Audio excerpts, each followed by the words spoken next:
It's a great pleasure to be with you today. 오늘 여러분과 함께하게 된 것을 큰 특권으로 생각합니다.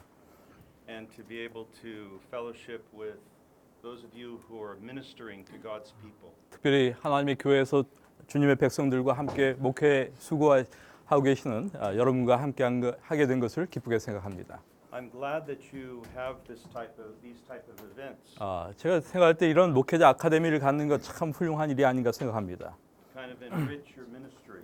이것이 여러분의 그 사역을 더욱더 풍성하게 만들어 줄 수 있는 그런 기회가 아닌가 생각합니다. And help you be able to maybe be more effective in your pastoring and also have a richer personal experience. 여러분의 개인적 경험뿐만 아니라 여러분의 사역에 큰 도움이 될 수 있는 그런 아카데미가 아닐까 생각합니다. I suppose you introduced me a little bit. Yeah, I did. Enough. I thought about what we might talk about these 2 days.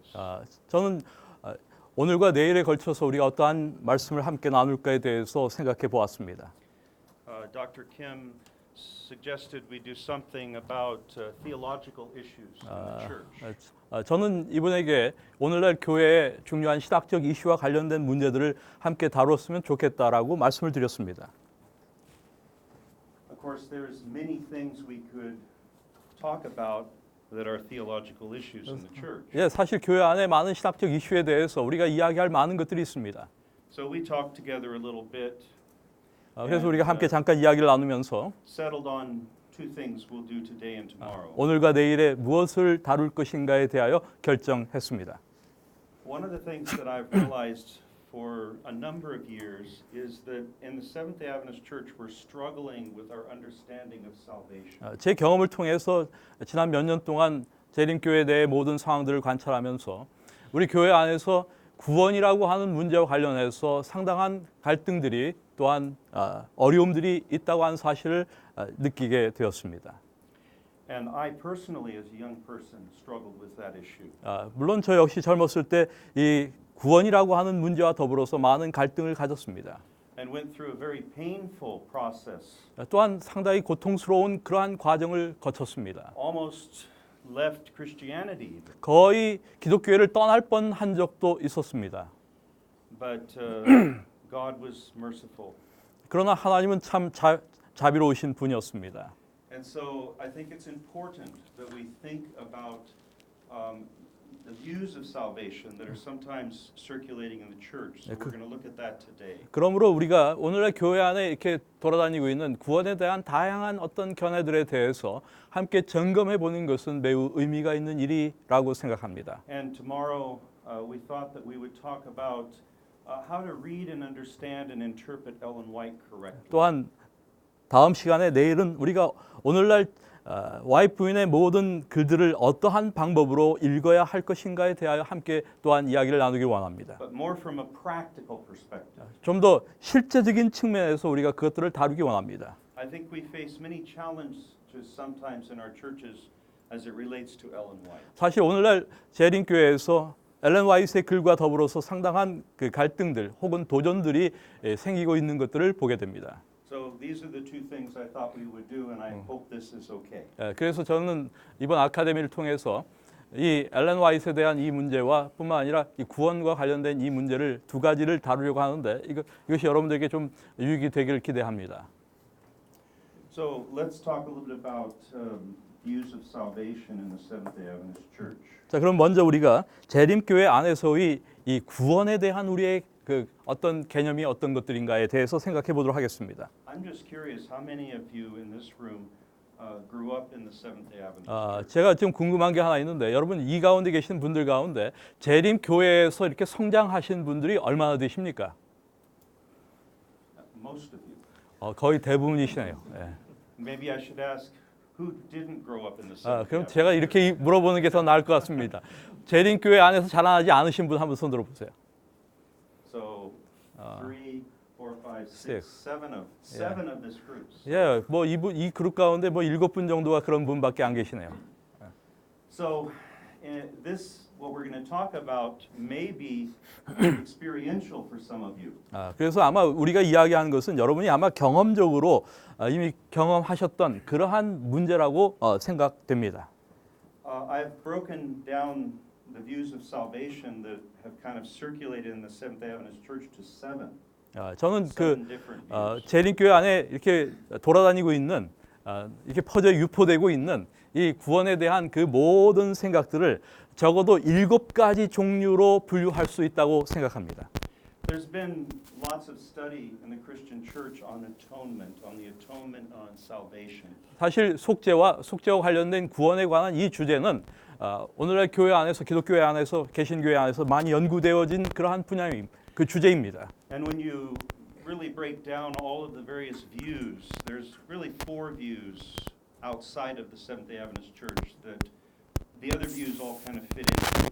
그래서 사실 우리가 개신교에서 지금 일반적으로 통용되고 있는 이 구원과 관련된 모든 견해들을 관찰해 보면 그것들은 적어도 4가지 형태, 4가지 혹은 종류로 분류할 수 있다고 생각합니다.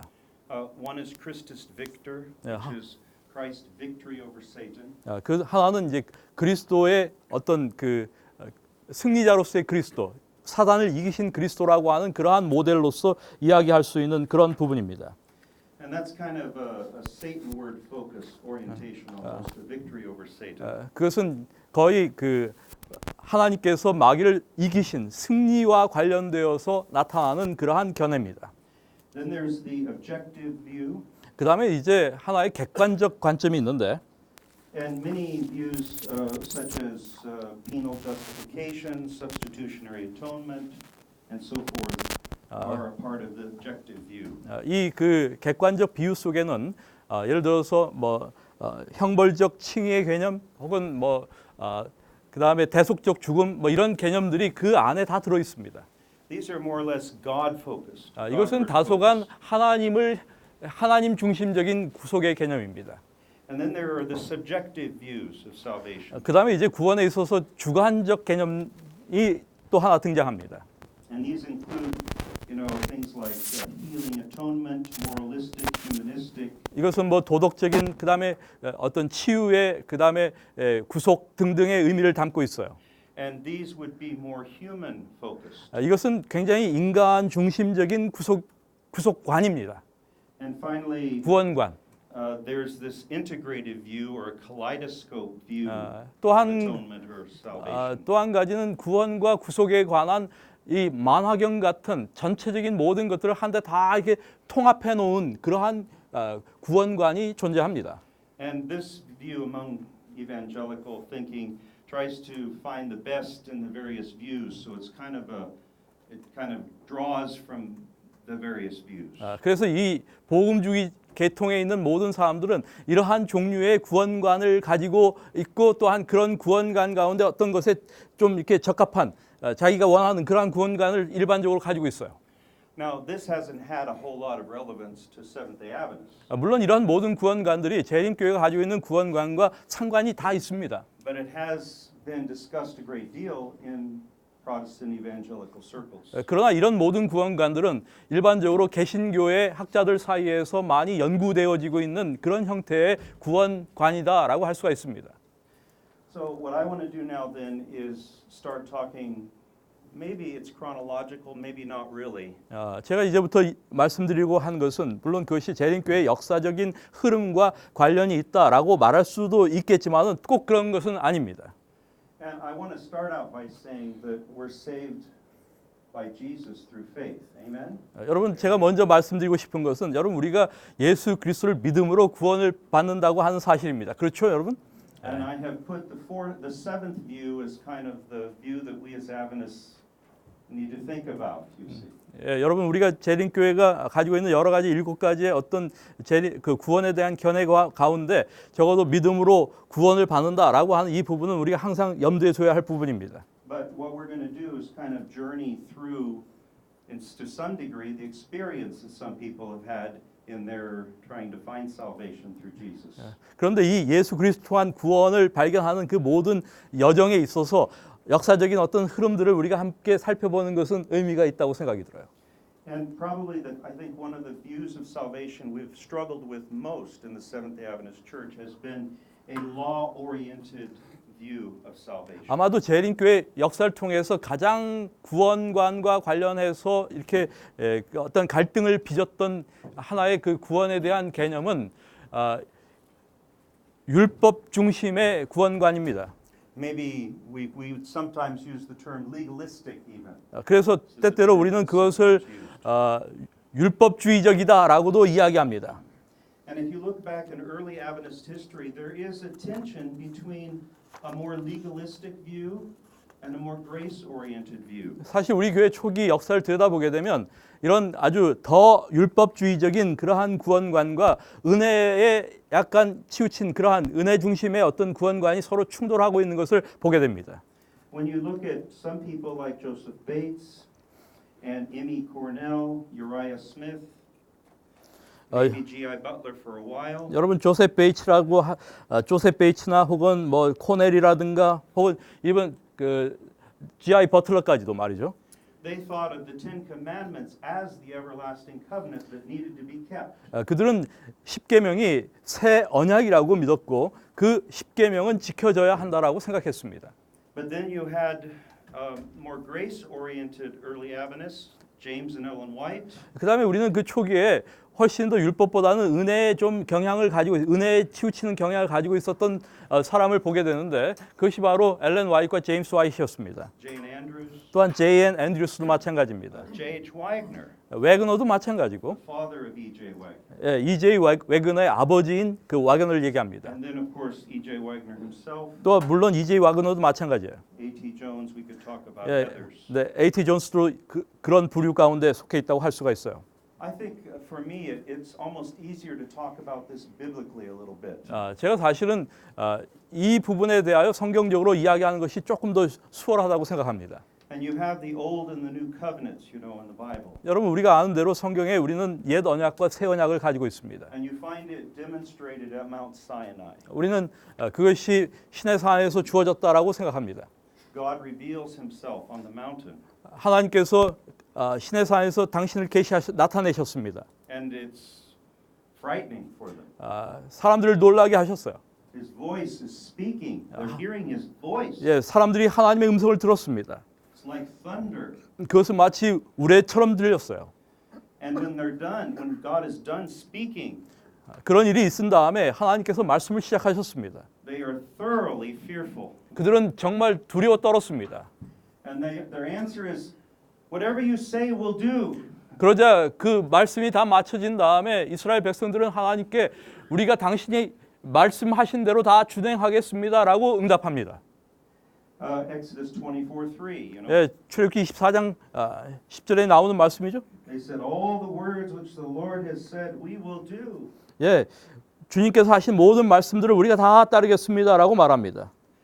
They did not understand that in the giving of the law, God was giving them grace. 그들은 하나님께서 그들에게 율법을 주시는 것이 그들에게 은혜를 베풀고 계신다라고 하는 사실을 이해하지 못했습니다. And so we have probably the prototypical legalistic or law-oriented view of salvation. 우리는 여기에서 전형적인 율법주의적 경향의 구원관을 발견하게 됩니다. But of course, the human heart can't obey. Isn't that right? 여러분 인간이 본성적으로 순종할 수 있습니까? Have you learned that? 여러분 그렇습니까? We don't have it in us, do we? 우리가 그렇게 행할 수가 있습니까, 여러분? 하나님 말씀대로. We are sinful. 우리는 다 죄된 인간들인데, we are depraved. 우리는 다 타락한 사람들인데. And of course, this very quickly was demonstrated at Mount Sinai. 바로 그러한 정신이 그런데 신의 산에서 보여진 것입니다. Moses goes up on the mountain to get the Ten Commandments written. 모세가 그 산에 올라가서 기록된 십계명을 받았어요. And by the time he comes back down, they're worshiping a golden calf. 그런데 그가 십계명을 가지고 내려오니까 보니까 그들은 이미 우상을 숭배하고 있었습니다. The old covenant failed. 다시 말해서 그 옛 언약이 실패한 것이죠. But God, of course, had the everlasting covenant, 그러나 하나님께서는 영원한 언약을 가지고 계셨습니다. which is really a new covenant, isn't that right? 그것은 새 언약이었습니다. 그렇지 않습니까? At least it's described this way. It's found in Jeremiah 31 and Hebrews 8. Of course, Hebrews 8 uses Jeremiah 31. 그것은 예레미야 31장 27절부터 40절에 나오고 히브리 8장 7절부터 8절에 나오는데 역시 히브리서는 그 예레미야를 인용하고 있는 것이죠. And of course, quoting Jeremiah 31, 그래서 예레미야 31장에 의하면 this is the covenant I will make with the house of Israel after those days, says the Lord. I will put my laws in their hearts or in their mind and write them on their hearts. 내가 이스라엘 백성과 세울 언약은 이것이니 하면서 시작되는 말씀인데 33절. 예. 31절 33절. I'm actually quoting from the Yeah. Hebrews Yeah. quoting Jeremiah. But 오케이, 야. it's okay. 그래서 이 이스라엘 집에 세울 언약은 이러하니 내가 나의 법을 그들의 속에 두고 그 마음에 기록한다라고 하는 말씀을 하고 있습니다. So it's this idea that God does this for us. He is the Savior. He is the Redeemer. 여기에 나오는 이 언약의 내용은 하나님께서 우리의 구주가 되시고 우리의 구속주가 되신다라고 하는 말씀입니다. And you have the powerful story of Abraham. 우리는 아브라함에 관련한 아주 중요한 말씀을 기억하고 있습니다. In 이야기를 Genesis, 창세기에서 where God makes, for the first time, you find righteousness by faith specifically described there in Genesis. 우리가 창세기에서 첫 번째로 믿음으로 말미암는 의라고 하는 것이 기술되어 있는 것을 발견하게 되는데 You've read the story, or you know the story where God told Moses, or told Abraham to take a red heifer and cut it in half. 여러분 그 아브라함에게 그 황소를 갖다 이렇게 반으로 자르게 만드는 그 이야기를 알고 계시죠? 창세기 15장. 예. Yeah, and then this was a typical covenant process 이것은 that he understood. 그렇게 행하는 것은 아브라함 자신이 언약을 맺는 하나의 방식이다라고 하는 것을 이미 알고 있었어요. And under normal circumstances, what you would do is then the suzerain or the king would require that the subject pass between the heifer. 보통 일반적으로 어떤 왕과 어떤 그 언약을 맺을 때에는 그 짐승을 가른 그것을 자기가 지나가게 합니다. After the rules had been given. 그래서 이제 그것을 그 지배자에게 주는 것이죠. And then if they don't do what is said, then they would be as this red heifer. 그래서 그 언약의 그 하나의 사인은 무엇인가 하면 그 이 약속을 지키지 않으면 이렇게 된다라고 하는 것을 보여주는 것입니다. But God turns that story upside down. 그러나 하나님께서는 그 같은 그 언약의 그 방식을 바꾸셨어요. As you look at it, it is God who passes between the heifer. 우리가 그 언약의 장면을 보게 되면 그 가운데를 지나가시는 분은 아브라함이 아니라 하나님 자신이었습니다. And we have this description here. 우리는 in Genesis, very powerful. 우리는 창세기에서 매우 아주 강력한 묘사를 발견하게 됩니다. It says that Abraham believed God, 아브라함이 하나님을 믿음에라고 하는 말씀을 우리가 보게 되죠. and it was reckoned to him for righteousness. 그리고 그것을 하나님께서 의로 여기셨다라고 하는 말씀을 창세기는 우리에게 보여주고 있습니다. So this idea of a new covenant 여기 우리는 새로운 언약에 대한 아이디어를 발견하게 되는 is 것이죠. really the everlasting covenant, 그리고 그 언약은 영원한 언약이었습니다. and it is really the way of salvation, 그- as contrasted to this law-oriented 이것은 salvation. 율법 지향적 구원의 방식과 완전히 반대되는 그러한 구원의 약속이었습니다. You know,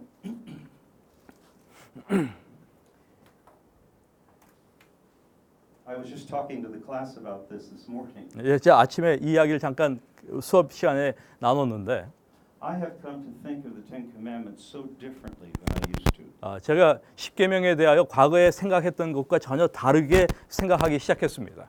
I don't know how you think of the commandments. 저는 우리 목사님들이 어떻게 십계명에 대하여 생각하고 계시는지 잘 모르겠어요. I always thought of them as something hard, 저는 something I couldn't do, something that was fearful. 저는 때때로 십계명에 대하여 생각할 때 십계명이 굉장히 지키기 어려운 거 아니냐. 그리고 때때로는 계명에 대하여 어떤 두려운 마음도 갖곤 했습니다. And therefore I didn't want to think about it too much. 그래서 사실은 저는 십계명에 대하여 그렇게 생각을 많이 하고 싶지 않았어요. But you know, I think we need to change the way we think of the Ten Commandments. 그런데 제가 지금 여러분에게 말씀드리고 싶은 것은 우리가 십계명에 대하여 생각하는 우리의 생각의 어떤 방향을 이제는 좀 바꿔야 하지 않느냐라고 생각합니다. They are grace oriented. 여러분 십계명은 사실 은혜의 지향적인 계명입니다. How did the Ten Commandments begin? 여러분 십계명이 어떻게 시작합니까?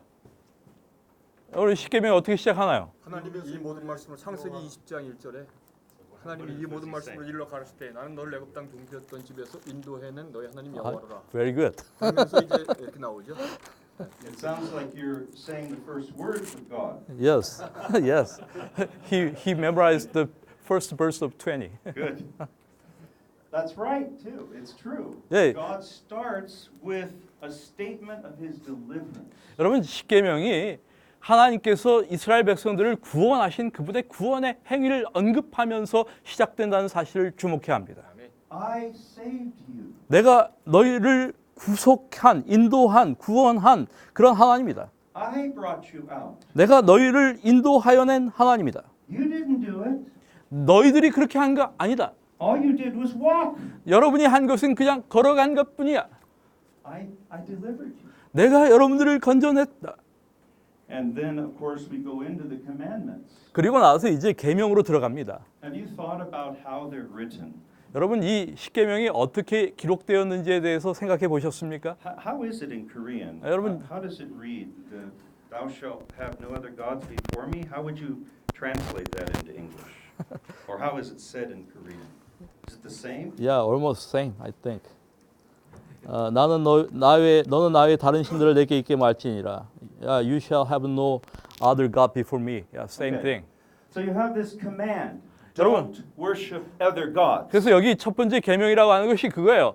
다른 신 섬기지 마라고 하는 것입니다. At least in our languages. 우리 English and 뭐 Korean. 한국말이든 영어든 그렇게 번역돼 있어요. Now, I'm not a Hebrew expert. 뭐 제가 히브리어 전공 아주 학자는 아니지만은 I'm in Adventist studies, 제가 White studies. 제가 앨런 화이트과 그 다음에 재림 교회에 대한 연구를 하는 사람이지만은 But I had to pass the doctoral Hebrew qualifying exam. 그래도 우리 PhD 과정하면서 그 히브리어 그 과정 시험 봐서 통과했습니다. So I've had to work with it. 그래서 히브리어를 조금 할 줄 알아요.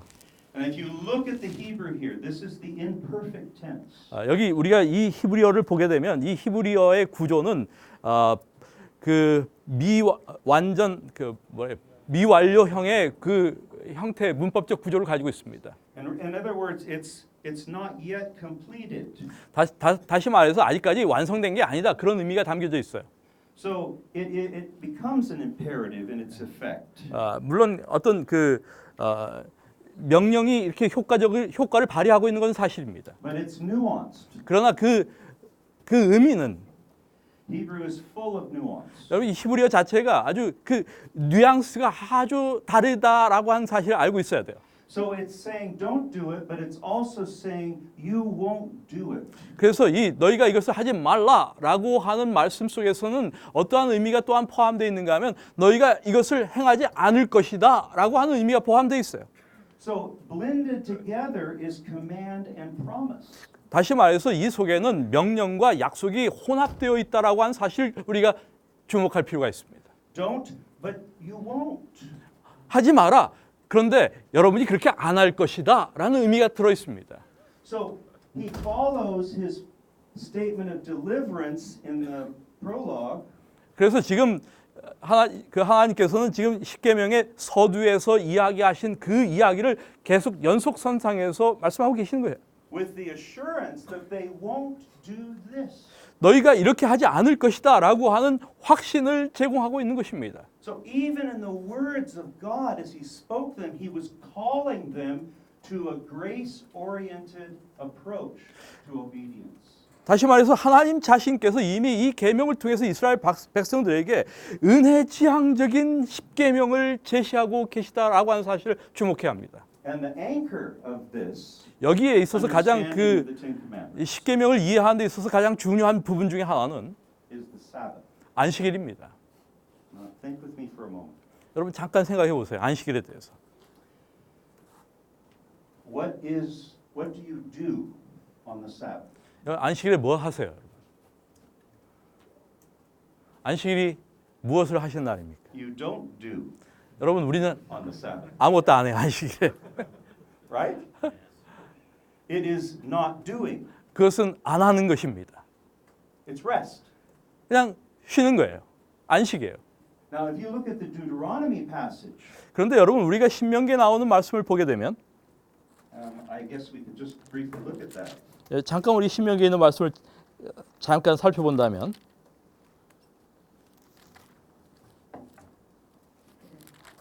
신명기 안식일 계명이 어디 나와요? 5장이. Chapter 5. 네. 5장.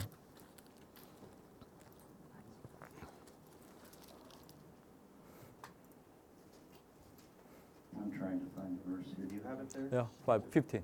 What? 5:15. Thank you.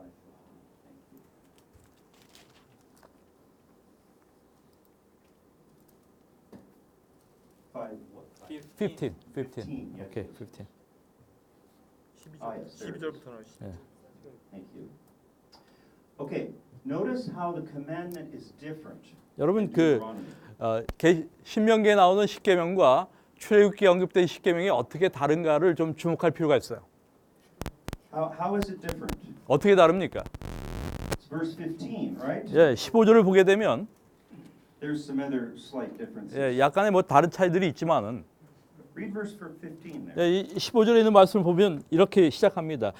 너는 기억하라 내가 애굽 땅에서 종이 되었더니 너희 하나님 여호와가 강한 손과 편팔로 너희를 거기서 인도하여 내었나니 그러므로 하면서 너희 하나님 여호와가 너를 명하여 안식일을 지키라 하느니라라고 이렇게 넷째 계명이 시작되는 것을 보게 됩니다. So the Sabbath description in Deuteronomy harks back to the prologue of God's word. 그래서 이 신명기에서 시작하는 넷째 계명의 그 시작되는 서언은 출애굽기에서 십계명 전체가 시작되는 그 프롤로그로 그 첫 머리로 그 서언으로 돌아가는 것입니다. So we sometimes don't like this passage because it makes us think, well, this is saying that the Sabbath is for the Jews. 때때로 어떤 분들은 이 신명기의 이 안식일 계명에 대하여 별로 좋아하지 않은 분들도 있어요. 보니까 이거 그러니까 이거 이스라엘 백성들 유대인들을 위한 안식일이구나라고만 생각하는 경향도 있다는 뜻이에요. But the point of this that's very powerful is it connects to the Exodus 20 account. 그러나 이것은 매우 중요한 의미가 있습니다. 왜 그런가 하면 이것이 그 출애굽기의 사건과 십계명 안식일 계명을 연결시키고 있다고 하는 의미에서 매우 중요한 의미를 가지고 있어요.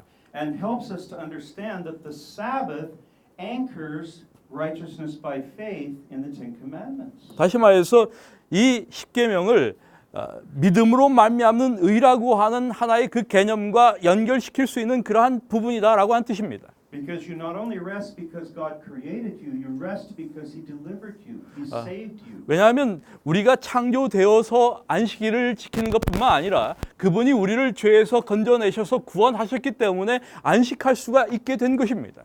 So the whole commandments 그러므로 전체의 모든 계명이라고 하는 것은 are filled with new covenant. 새 언약으로 충만한 것입니다. We were also talking of Hebrews 4. 우리가 히브리 4장의 말씀도 아침에 나눈 적이 있었는데 You're familiar with this, aren't you? 여러분 히브리 4장에 있는 말씀 잘 아시죠?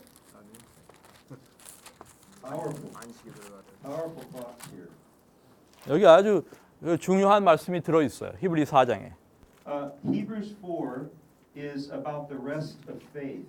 여기 히브리 4장은 그 And 안식에 대한 이야기를 하고 있습니다. and how the children of 믿음으로 Israel 얻는 안식이에요. didn't enter into the rest of faith because they 이스라엘 백성들이 믿음의 안식에 들어가지 못했습니다. didn't have faith. 예, 믿음이 없었기 때문에 그 안식에 들어가지 못했어요. 이스라엘 백성들이. And we come down to verses 8 through 10 here. 여기 8절부터 10절의 말씀을 보시면 Why don't you just read those three verses? 만일 여호수아가 저에게 안식을 주었다면 그 외에 다른 날을 말씀하지 아니하셨으리라. 그런즉 안식할 때가 하나님의 백성에게 남아 있도다. 이미 그의 안식에 들어간 자는 하나님이 자기 일을 쉬신 것 같이 자기 일을 쉰다라고 말하고 있습니다. So this is, I don't think the Korean has this, but some English language translations do. 예, 그런 우리말 성경은 여기 안식에 대해서 그냥 안식 이렇게 이야기하고 있지만은 다른 영어 성경이나 다른 버전은 약간 다르게 번역하고 있습니다. But in verse 9, when it says, there remains therefore a rest for the people of God, that word is not the normal word for rest, it is the word Sabbath. 사실 9절에 나오는 안식할 때라고 할 때 안식이라고 하는 단어는 일반적으로 휴식을 이야기하는 rest를 이야기하는 그 단어가 사용된 것이 아닙니다. 이 단어는 안식일을 의미하는 Sabbath rest라고 하는 말이 사용된 단어입니다. So there remains a Sabbath rest for 그래서 the people of God.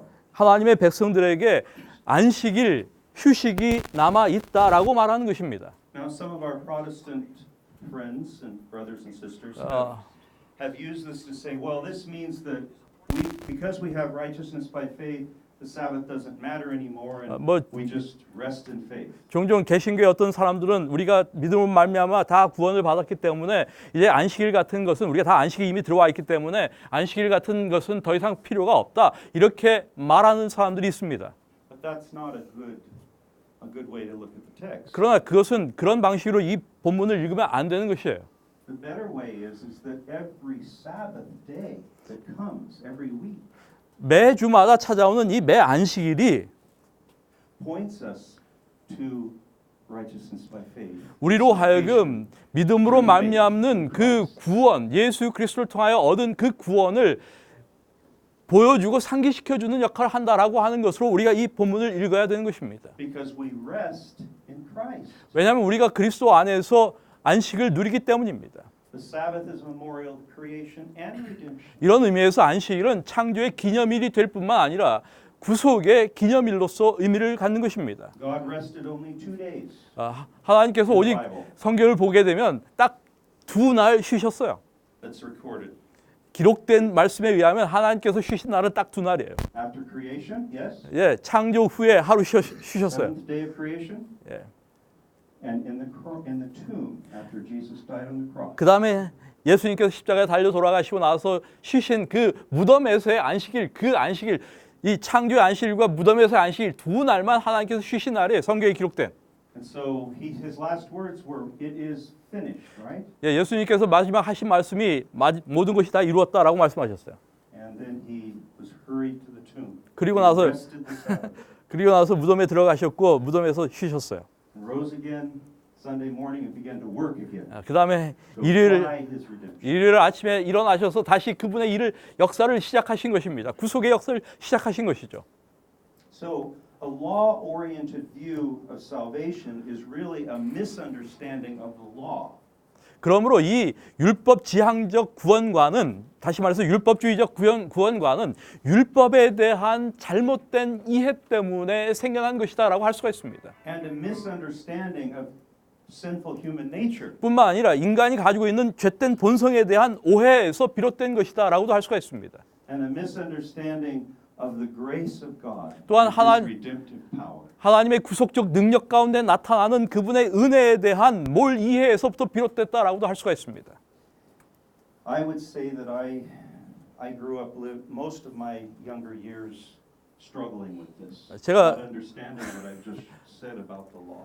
제가 사실 어렸을 때 이 교회 안에서 자라면서 계속해서 가졌던 그 갈등 가운데 하나는 이 율법에 대한 잘못된 이해 때문에 생겨난 것들이었습니다. Added to this has been another view of salvation that has been very challenging in the Seventh-day Adventist Church. 그 다음에 이제 두 번째 등장하는 재림교회 안의 구원관은 우리 교인들에게 매우 어떤 챌린징한 그러한 그 구원관이다라고도 할 수가 있어요.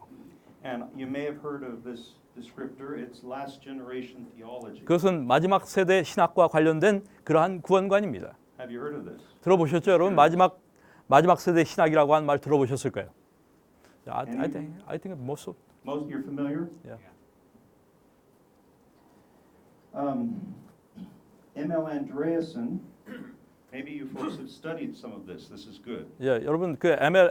앤드리어슨에 대해서 좀 공부해 보시면 참 흥미로운 게 많이 있어요. Maybe I can abbreviate a little bit what I'm sharing. I don't have to give as much explanation. 제가 많은 것을 말씀드릴 수 없지만 간단하게 요약해서 이야기한다면 But Andreasen essentially had a view of the atonement that the atonement had 3 phases. 이 앤드리어슨에게는 이 속죄와 관련해서 이 속죄에 적어도 3가지 국면이 있다라고 그는 생각했습니다. The first phase that Jesus lived a perfectly sinless life during his incarnation. 첫 번째는 예수님께서 이 땅에 계실 때 성육신 하셨을 때 완전히 죄 없는 그러한 삶을 사셨다라고 하는 첫 번째 이해였습니다.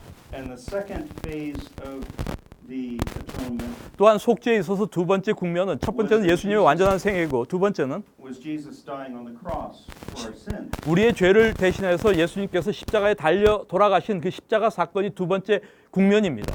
But the third phase was that the last generation living on earth 그 다음에 마지막 세 번째 국면은 이 땅에 사는 마지막 세대가 would live a perfectly sinless life like Jesus to vindicate the character of God to the universe. 예수님과 같은 완전히 흠없는 생애를 삶으로 해서 하나님의 성품을 온 우주에 드러내게 될 것이다 라고 하는 것이 세 번째 속죄의 국면입니다. This put the responsibility of the vindication of the character of God on the last generation. 이것은 하나님의 성품에 대한 그 옹호의 그 책임을 마지막 세대에게 부여하는 것입니다. By living like Jesus did on his life. 예수님께서 이 땅에서 흠없는 삶을 살았던 것처럼 하나님의 백성이 그렇게 사는 것입니다. And until that happened, Jesus could not come. 그리고 그러한 일이 일어나지 않는다면 예수님께서 오시지 않는 거예요. 예수님이 오시기 전까지 이 마지막 세대에 그런 완전한 삶의 성취가 일어나야 된다라고 한 것입니다. Sometimes people have misquoted Ellen White in support of this idea. 종종 앤드리어슨의 이 같은 그 견해에 동조하는 사람들이 그 엘렌 화이트의 글들을 잘못 인용해서 그것을 지지하는 그런 경우들이 종종 있는 것을 보게 됩니다. The statement in Christ Object Lessons, page 69, you probably have heard of this. 특별히 그 실물교훈 69쪽에 나오는 와이프인의 그 진술을 갖다 많이 인용하는데 Until the character of Christ is perfectly reproduced in his people. 하나님의 예수 그리스도의 성품이 하나님의 백성들에게 완전하게 재현되지 않는다면 He cannot come again to reclaim them as his own. 뭐 예수님께서 다시 오실 수 없다라고 하는 엘렌 화이트의 글을 갖다 인용하는 것입니다. The problem is the whole context is not read in that statement. 문제는 와이프인이 이야기하는 그 전체의 컨텍스트를 갖다가 제대로 보지 않는 것이 문제입니다. When she talks about the character of Christ, she's not talking about perfectionism. 그 와이프인은 예수님의 성품에 대한 이야기를 하는 것이지 완전주의에 대한 이야기하고 있는 것이 아니었습니다. She's talking about a heart of consecration with the fruits of the Spirit. More of a Methodist understanding of perfection. 그 와이프인이 이야기한 것은 감리교에서 이야기하는 그러한 종류의 그 완전과 매우 유사한 형태의 의미를 가지고 있는데 그것은 하나님의 그 역사의 어떤 열매로 완전한 헌신을 하나님께 드리는 것을 이야기하고 있는 것입니다. But this idea that the 144,000, this last generation, had to live a perfect life put great sense of guilt on many Seventh-day Adventists, and I was one of them. 이러한 그 앤드리어슨의 신학이 출현한 이후에 그 이후에 재림교인들 가운데 수많은 사람들이 그 완전하지 않은 그들의 삶으로 인하여 생기는 그 죄의식을 끌어안고 살아갔습니다. 그 가운데 저도 포함돼요. We try to do better, you know. You try to do better. 예, 우리는 언제나 더 좋은 그리스도인이 되려고 애써 왔습니다. You could never reach it. 그러나 거기에 늘 못 미치는 것이죠. So one of two things happened with last generation theology with people. 그래서 그 이 마지막 세대의 신학과 관련해서 일어난 어떤 것들이 이런 것들이에요. Many people, myself included, had functionally a very legalistic works orientation. They were just trying to do better, trying to get sanctified. 결국 어떠한 결과를 가져왔는가 하면 성화에 이르기 위해서 열심히 애쓰고 노력하는 그러한 약간의 그 어떤 율법주의적인 그 경향을 생성할 수밖에 없었습니다. So it became like law-oriented salvation with a new imperative. 그래서 이 율법주의적인 간단한 율법주의적인 경향이 있는 그 구원론과 이것이 더 합쳐지면서 더 강한 그 어떤 행위에 초점을 맞추는 그러한 구원론으로 바뀌어 이렇게 나타나게 된 것입니다. That seemed even more impossible. 더 불가능하게 보이는 것이죠.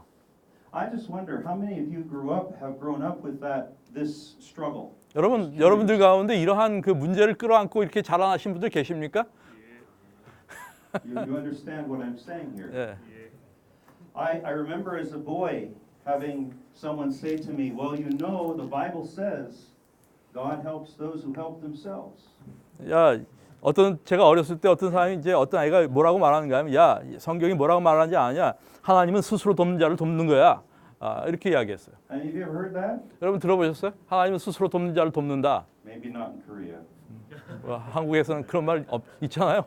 The reason is because it's not in the Bible. 그것은 성경에 나오는 말이 아니에요. It was at least attributed, one person it's attributed to was Benjamin Franklin, who was American founder. 사실 미국의 설립자 가운데 하나인 벤자민 프랭클린이 한 이야기입니다. And he developed his own religion that included a works orientation, 그래서 Christian religion. 그는 나름대로의 그런 어떤 자신의 노력이 개입되는 그러한 종교를 발전시킨 것이에요. And that was his motto, God helps those who help themselves. 예, 하나님께서는 신은 스스로 돕는 자를 돕는 것이다라고 한 것을 만들었어요. Of course, God helps those who can't help themselves. Isn't that right? 예, 여러분 사실 하나님은 스스로 할 수 없는 자를 돕는 것입니다. So, but that was one reaction. The second reaction 이것이 이 앤드리어슨의 그 마지막 세대 신학에 대한 하나의 반작용입니다. 그 모양이죠. 그 거기에 대한 반응으로 나타나는 모습입니다. I think is represented by some leading people who believed in last generation theology. 이 마지막 세대 신학을 믿고 있는 어떤 지도자들에게서 나타난 또 다른 하나의 반응은 이런 것입니다. They did come to understand aspects of righteousness by faith 그들은 이제 믿음을 맘잡는 의의 그 어떤 국면들을 이해하게 됩니다. and how we come to Christ and surrender to Him, 어떻게 우리가 그리스도께 나가서 그리스도께 우리 자신을 복종시킬 수 있는가? depend upon His power, 또 그분의 능력을 어떻게 의지할 수 있는가? and so forth.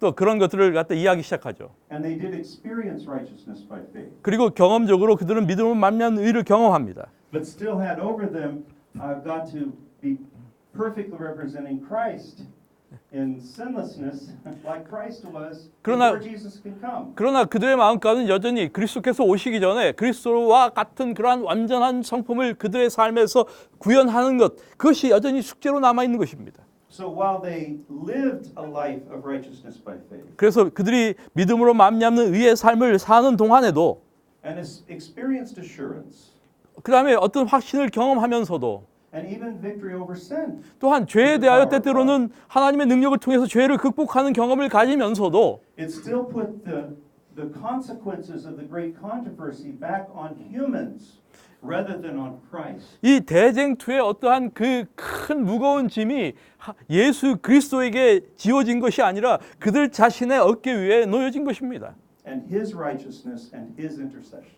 그분의 어떤 그 의와 그분의 어떤 중보 사역 그것이 아니라 Truth is, we do not find in Ellen White this view of atonement that somehow God's vindication is dependent upon us. 마치 그 하나님의 우리에 대한 옹호가 우리의 어떤 노력에 달려 있는 것처럼 보여지는 그러한 그 말씀들이 있어요. It is dependent upon Jesus. 그러나 그것은 그리스도께 달려 있는 문제예요. Jesus vindicates the character of God. 예수님께서 하나님의 성품을 옹호하시는 것이지 우리가 하나님의 성품을 옹호하는 것이 드러내는 것이 아닙니다. It's true, when we follow God, it glorifies God. 물론 우리가 하나님을 따를 때 그것은 하나님을 영화롭게 하는 일임에 틀림이 없습니다. And that's important. 그것은 매우 중요한 일이에요. But in the big scheme of things, we are not needed for God to be justified. 그러나 여러분 큰 그림으로 본다면 하나님께서 의로워지시는데 우리가 필요한 게 아니에요. I don't know if I want to open the next one until we take a little break. We take maybe about 10 minutes every hour. Is that good? 여러분 조금씩 쉬었다 하는 게 And we 좋겠죠? probably, I want us to have some time to discuss too. If you wish to do that, I think you will. So maybe we'll first talk about these, and then we can spend some time in discussion on it. Okay? 네, 예. That sound good? 여러분 혹시 이제 필요하시면 우리가 함께 이렇게 질문도 이렇게 받는 그러한 시간을 가질 수가 있는데 아무튼 우리 잠깐 쉬었다 하겠습니다. I think I'll try in the next, after we take our 10-minute break, we'll go through most of them in the next session. 예. and then we'll talk a little bit more, and then we'll have some good time for us to talk to them. 예, 우리가 예, 다음 이제 쉬고 나서 1시간 동안 나머지 부분들을 한번 다 쭉 일별한 다음에 그 다음에 혹시 질문 있으시면 질문을 받도록 그렇게 하겠습니다. So let's take our 10-minute break. 예, 잠깐 쉬었다 하겠습니다.